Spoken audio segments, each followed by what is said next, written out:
மகளிர் நல்வாழ்விற்காக நடமாடும் மருத்துவ ஊர்திகளானது அறிமுகப்படுத்தப்பட்டிருக்கிறது. 40 கோடி ரூபாய் செலவில் 38 நடமாடும் மருத்துவ ஊர்திகள் தற்போதைய சூழலில் அனுமதிக்கப்பட்டிருக்கின்றன. இந்த மருத்துவ ஊர்திகளை முதலமைச்சரும் சுகாதாரத்துறை அமைச்சரும் பார்வையிடக்கூடிய காட்சிகளை தான் நாம் திரையில் பார்க்கிறோம். தொடர்ந்து கூடுதல் விவரங்களோடு இணைகிறார் செய்தியாளர் பாஸ்கரன். இந்த நடமாடும் மருத்துவ ஊர்திகள் எப்படி செயல்பட இருக்கின்றன? இந்த திட்டத்தின் முழு பின்னணியும் விவரத்தையும் பதிவு பண்ணுங்க. மருத்துவம் மற்றும் மக்கள் நல்வாழ்வுத்துறையின் சார்பாக இந்த புற்றுநோய் தடுப்பு மற்றும் பராமரிப்பு திட்டத்தின் கீழே மகளிர் நல்வாழ்வுக்காக ஒரு 40 கோடி ரூபாயில 38 நடமாடும் மருத்துவ ஊர்திகள் வாங்கப்பட்டிருக்கிறது.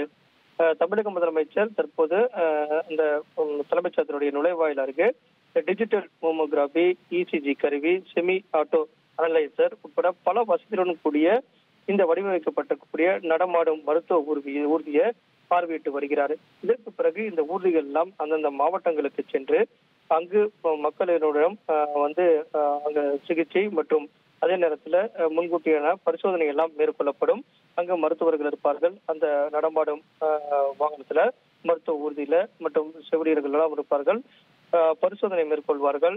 சோதனையின் அடிப்படையில யாருக்காவது பாதிப்பு இருந்தால் உடனடியாக அவர்களுக்கு சிகிச்சைக்குண்டான நடவடிக்கைகள் எல்லாம் தொடங்கப்படும். அந்த வகையில முன்கூட்டியே டிஜிட்டல் மோமோகிராபி மூலமாக, இசிஜி கருவி மூலமாக, செமி ஆட்டோ அனலைசர் மூலமாக மக்கள் இருக்கக்கூடிய இடத்துக்கே இந்த நடமாடும் ஊர்திகளெல்லாம் சென்று அங்க அவர்களை சோதித்து அதன் அடிப்படையில முன்கூட்டியே காரணங்களை கண்டறிந்து பாதிக்கப்பட்ட மக்களுக்கு தொடர் சிகிச்சை வழங்கி அதன் அடிப்படையில் அவர்களுக்கு குணமாகக்கூடிய நடவடிக்கைகளை மேற்கொள்வதற்குண்டாக 40 கோடி ரூபாய் செலவுல 38 நடமாடும் மருத்துவ ஊர்திகள் வாங்கப்பட்டிருக்கிறது. தமிழக முதலமைச்சர் அந்த ஊர்திகள் எல்லாம் தற்போது பார்வையிட்டு வருகிறார்.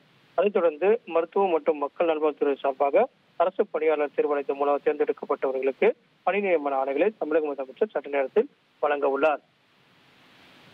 நன்றி பாஸ்கரன், உங்களுடைய விரிவான தகவல்களுக்கு. உங்கள் தந்திவன் தொலைக்காட்சியில் அரசி தினமும் பிற்பகல் 2 மணிக்கு காண தவறாதீர்கள்.